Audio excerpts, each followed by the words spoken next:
প্রশংসায় ভাসছেন ৯০ দশকের অভিনেত্রী তমালিকা কর্মকার।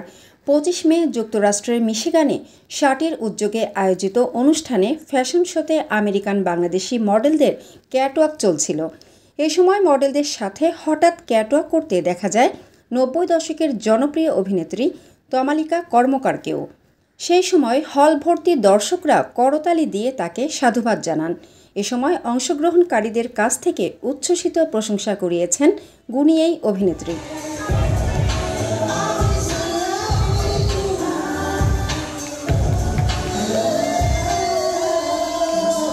সেই সময় দর্শক সারিতে বসা ছিলেন আরেক ৯০ দশকের চিত্রনায়িকা মৌসুমী।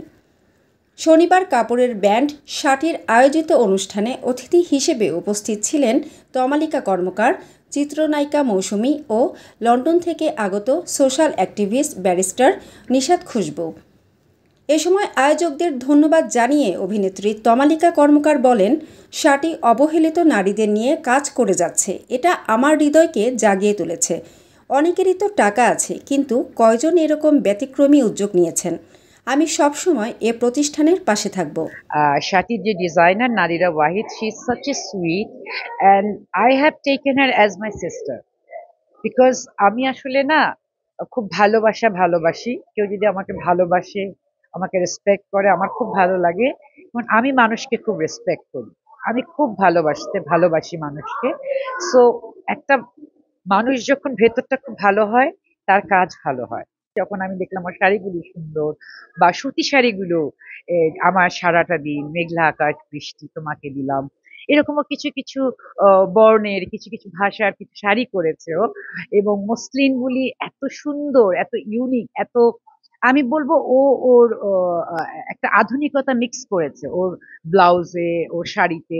তো সেটা আমাকে খুব মুগ্ধ করেছে। প্লাস একটা মানুষের কে আপনি কিন্তু বাইরে থেকে দেখলে না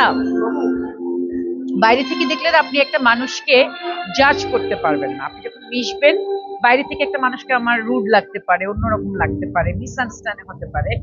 কিন্তু আমার কাছে মনে হয়েছে নাদিরার সাথে মিশে, basically she is a very good human being. একটা গুড হিউম্যান বিং এর দ্বারা আসলে খুব ভালো ভালো কাজ হয়। এবং ওর যে একটা এনজিও প্রতিষ্ঠা করা, এই যে একটা নারীদের জন্য কাজ করা, এটা আমার কাছে খুব ভালো লেগেছে। ও অনেক ইনকাম করে এখানে, ও খুব ভালো চাকরি করে।